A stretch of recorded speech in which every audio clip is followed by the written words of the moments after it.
महाराष्ट्र राज्य सहकारी आदिवासी विकास महामंडळ मर्यादित वसतिगृह इमारतीच्या उद्घाटन प्रसंगी राज्याचे आदिवासी विकास मंत्री विजयकुमार गावित यांनी दूरदृश्य संवाद प्रणालीद्वारे शुभेच्छा दिल्या।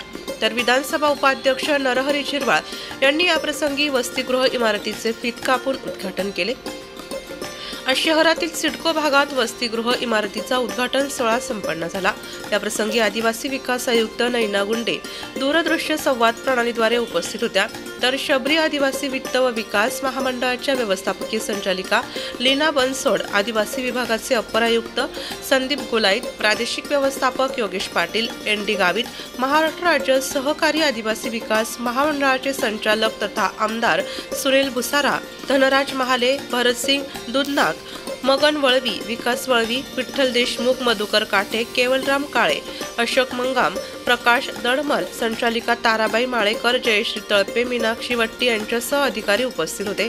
विधानसभा उपाध्यक्ष नरहरी झिरवाळ आपले मनोगत व्यक्त करताना म्हणाले, महामंडळाने विद्यार्थ्यांसाठी उभ्या केलेल्या वसतिगृहाच्या इमारतीचे काम कौतुकास्पद आहे। येथे वास्तव्यास येणाऱ्या विद्यार्थ्यांनी अध्ययनासोबतच इमारतीचे सौंदर्य जतन केले पाहिजे।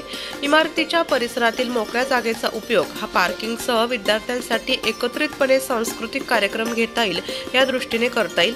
वसतिगृहातील विद्यार्थी ते वसतिगृहाचा उद्घाटक हा प्रवास विधानसभा उपाध्यक्ष झिरवाळ यांनी आपल्या आठवणींना उजाळा देत यावेळी कथन केला।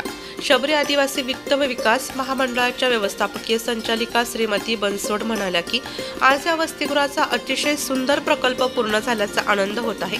शहराच्या मध्यवर्ती ठिकाणी असलेल्या या वसतिगृह इमारतीत 100 ते 150 विद्यार्थ्यांची निवासाची सोय होणार आहे। येणाऱ्या काळातही महामंडळाच्या माध्यमातून आदिवासी विद्यार्थ्यांना अशा प्रकारच्या निवास व्यवस्था उभारल्या जातील असे त्यांनी त्यावेळी सांगितले। यावेळी महाराष्ट्र राज्य सरकारचे आदिवासी विकास महामंडळाचे संचालक तथा आमदार सुनील भुसारा व मधुकर काठे यांनी मनोगत व्यक्त केले। कार्यक्रमाच्या सुरुवातीला मान्यवरांच्या हस्ते दीप प्रज्वलन करण्यात आले। त्यानंतर वसतिगृह इमारतीचे कोनशिलेचे अनावरण मान्यवरांच्या हस्ते झाले।